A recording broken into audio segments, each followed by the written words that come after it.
bienvenue. Et si on pouvait développer une mentalité à toute épreuve, une mentalité capable de nous guider vers nos plus grands objectifs? Attention, on ne parle pas d'un simple coup de motivation, mais d'une vraie sagesse à cultiver pour toute la vie. C'est exactement ce qu'on va explorer ensemble. On connaît tous ce sentiment, pas vrai? Ce décalage frustrant entre ce qu'on sait qu'on pourrait accomplir et ce qu'on fait vraiment.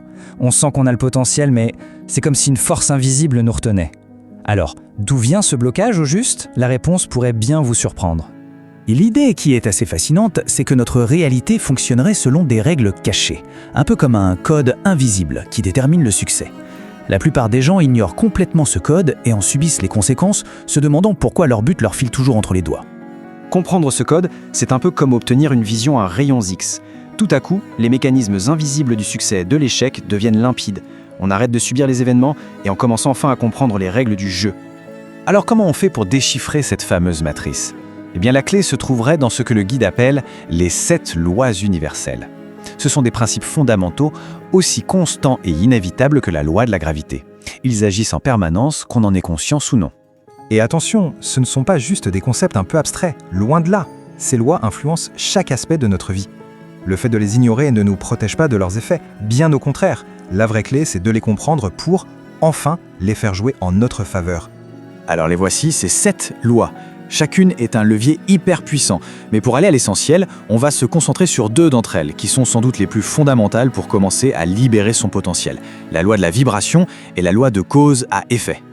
On commence avec l'une des lois les plus impactantes. Il faut imaginer que notre état d'esprit émet constamment un signal, une fréquence. Et le point crucial, c'est que cette fréquence n'attire pas ce qu'on veut, elle attire ce qu'on est. Chaque pensée, chaque émotion participe à cette vibration.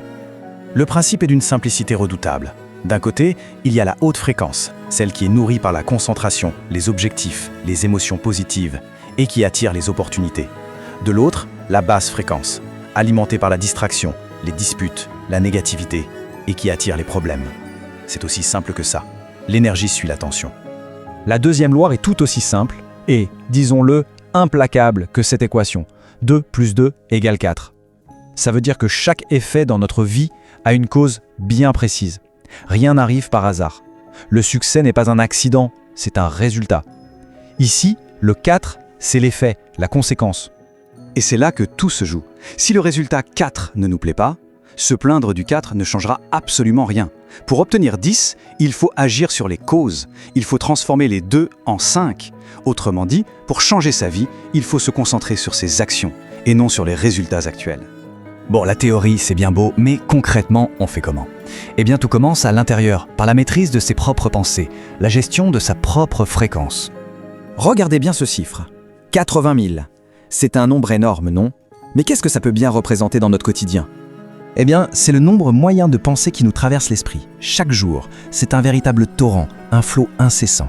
Essayer de tout contrôler, c'est une bataille perdue d'avance. Le but n'est donc pas le contrôle, mais plutôt l'observation et le tri. Alors, pour gérer ce flow, voici une technique très concrète proposée dans le guide. Chaque matin, on prend un stylo, du papier et on écrit tout ce qui nous passe par la tête. Le but, c'est de vider la corbeille mentale. En voyant nos pensées sur le papier, on peut enfin identifier les causes de notre état émotionnel et reprendre les commandes de sa fréquence. Ok, une fois qu'on a un peu clarifié le monde intérieur, il est temps de structurer le monde extérieur. On passe de la fréquence à l'action, mais une action ciblée. Le guide propose pour ça un plan d'action structuré autour de 8 questions clés. Le but, c'est de transformer un rêve un peu flou en une stratégie en béton. En répondant à ces questions, par écrit, on se crée une feuille de route hyper claire. On anticipe les obstacles et on se concentre sur les causes qui vont produire les résultats qu'on recherche. Et là, on a un principe sur la fixation d'objectifs qui est assez contre-intuitif mais super puissant. Il faut oublier les objectifs réalistes, viser beaucoup plus haut. Par exemple, si l'objectif est de sauter d'un plongeoir de 10 mètres, il faut se fixer un objectif de 30 mètres. En s'entraînant pour 30 mètres, le saut de 10 mètres va devenir une simple formalité. C'est une méthode redoutable pour faire exploser sa zone de confort. Alors que se passe-t-il quand on combine la maîtrise de sa fréquence intérieure avec un plan d'action extérieur bien défini? Eh bien, on commence à construire une vie indestructible. Cette citation, elle est fondamentale. Les disputes inutiles, c'est des aspirateurs à énergie. Ça nous tire vers le bas, vers une fréquence de conflit et de négativité.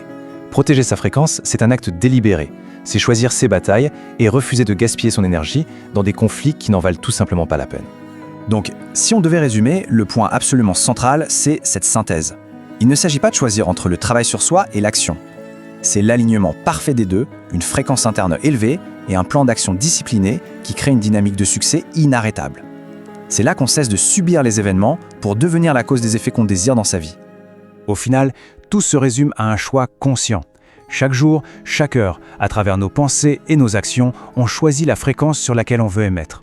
Et cette question n'est pas juste rhétorique, c'est sans doute la décision la plus importante de la journée.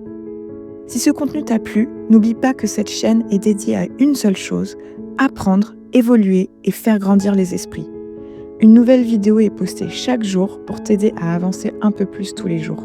Alors si tu veux continuer ce chemin avec moi, abonne-toi et active la cloche pour ne rien rater. On se retrouve très vite pour la prochaine vidéo et d'ici là, continue d'apprendre et faisons le bien autour de nous.